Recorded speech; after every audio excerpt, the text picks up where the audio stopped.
Salam Planter Indonesia. Assalamualaikum warahmatullahi wabarakatuh. Di siang hari yang berbahagia ini, izinkan De Bruno menjawab pertanyaan dari sahabat De Bruno. Pak, penyebab buah landak padahal dulunya buahnya normal. Bahwa buah landak atau buah cengkeh memang ada sebagian yang bawaan genetik, namun buah landak yang dimaksud mungkin banyak duri-duri yang muncul di tandan buah segar kita yang terpanen atau yang masih ada di pohon itu kok banyak duri-durinya. Sementara hal ini kan membuat sebagian petani nggak nyaman karena juga akan berpengaruh terhadap berat. Maka penyebab yang ada itu adalah kemungkinan besar yang pertama adalah secara penyerbukannya tidak terjadi dengan sangat sempurna. Penyerbukan itu ada beberapa faktor yang mempengaruhi penyerbukan. Karena penyerbukan atau brondolan yang besar-besar adalah penyerbukan yang sempurna, di mana bunga betinanya terserbuki oleh serbuk sari di dalamnya.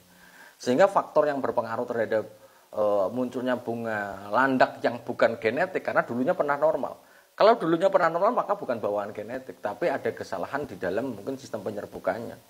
Bisa jadi yang pertama adalah memang tidak tersedianya serangga penyerbuk. Elasdibius camerunicus adalah sebuah serangga kecil-kecil yang akan membantu kita di dalam penyerbukannya. Penyerbukan dibantu serangga dengan jumlah tertentu, misalnya sampai 20 ekor per hektar akan menaikkan produksi sampai 15%. Yang salah satu kenaikan produksinya adalah tidak munculnya buah landak ini atau buah dengan duri-duri yang tajam yang panjang-panjang itu tidak akan muncul, tapi dia buahnya padat dan rapat ya, sehingga BCR-nya juga akan lumayan. Sehingga yang pertama tadi adalah tersedianya serangga penyerbuk. Lah, ketika kita ngomongin serangga penyerbuk, salah satu faktor yang kenapa tidak ada ya mungkin wilayahnya juga tidak ada, atau bisa jadi kesalahan kita dalam penyemprotan insektisida. Penggunaan lambda sihalotrin, polidor, matador di dalam mengendalikan ulat api juga akan berpengaruh terhadap populasi serangga penyerbuk pastinya. Kemudian predator serangga penyerbuk, tikus, itu juga akan sangat mempengaruhi ketersediaan Elasdibius camerunicus. Dan setelah kita memang mengetahui kenapa serangga kita nggak banyak, mungkin predatornya nggak ada, kemudian ke tetangga kita kok banyak, maka sebenarnya kita akan memperhitungkan yang kedua selain serangga penyerbuk adalah tersedia nggak bunga jantan yang sempurna. Bunga jantan yang sempurna adalah bunga jantan yang menghasilkan serbuk sari yang aromanya wangi, yang ini akan menarik serangga penyerbuk. Ketika di dalam kebun kita terjadi bunga jantan yang sempurna, maka serangga penyerbuk pasti akan datang dengan sendirinya ketika populasinya banyak. Nah, tapi kalau memang populasinya juga banyak atau misalnya di wilayah hutan awalnya mungkin akan lama akan datang, tapi tetap akan datang. Lah, bunga jantan yang sempurna itu tidak, salah satunya harus juga diimbangi dengan pemberian kalium yang cukup. Kemarin kita juga salah satu netizen maha benar itu mengatakan bahwa Pendi salah dalam mengatakan bahwa bunga jantan itu harus ada pohon jantan yang dibiarkan. Tidak, karena bahwa bunga jantan itu sendiri pada varietas yang normal itu akan muncul dengan sendirinya. Pemupukan yang rutin tetap akan muncul walaupun mungkin jumlahnya tidak sebanyak bunga betina yang nanti kita panen menjadi tandan buah segar. Dengan adanya bunga jantan yang mekar sempurna maka akan membantu penyerbukan, dibantu dengan serangga penyerbuk maka dia akan. Lah, bunga jantan yang tidak sempurna penyerbukannya adalah ketika dia bunga jantan yang panjang-panjang seperti ini, penyerbukannya mungkin akan menghasilkan serbuk sari hanya segini saja. Ini yang nggak sempurna, bahkan hanya sedikit saja.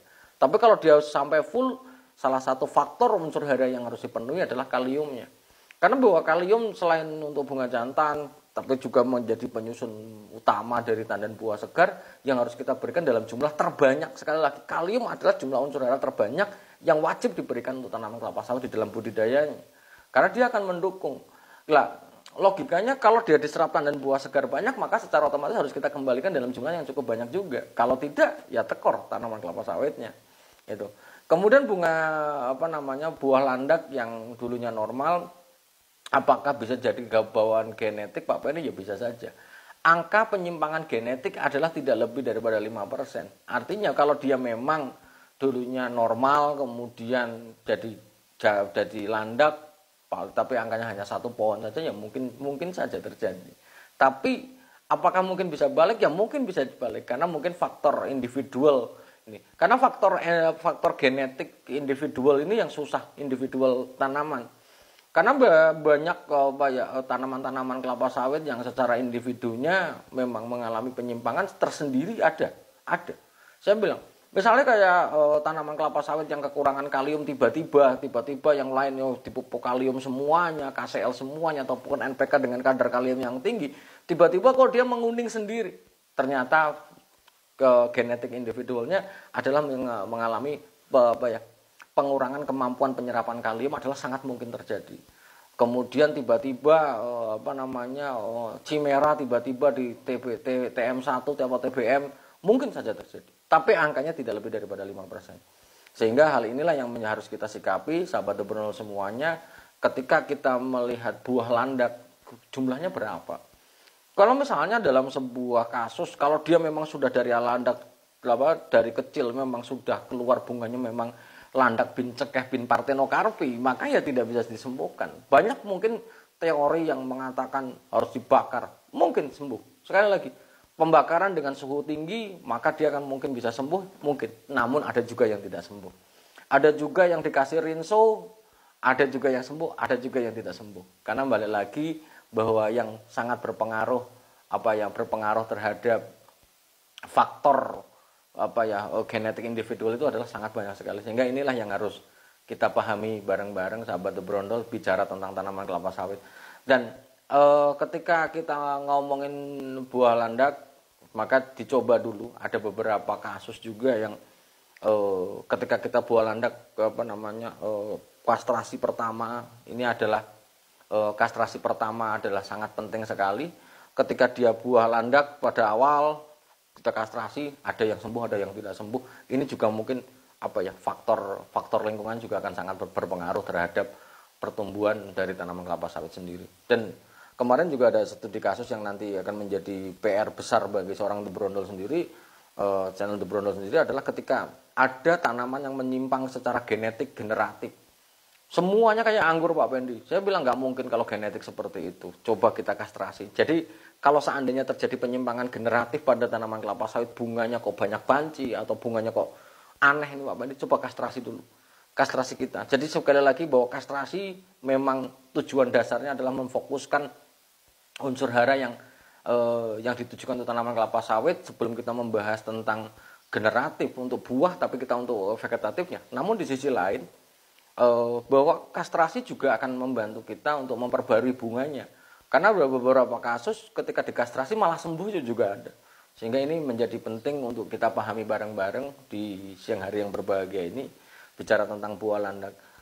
Jadi kalau dia dulunya normal, benang merah yang saya sampaikan adalah ketika dulunya normal, maka sebenarnya bisa normal kembali atau bisa tidak normal kembali, sangat tergantung genetik individualnya. Namun sebagai petani adalah bagaimana memberikan hak kepada kelapa sawit kita, hak atas nutrisi, atas air, dan yang paling penting adalah selamatkan dulu dan disempurnakan dulu bicara tentang penyerbukannya Mas.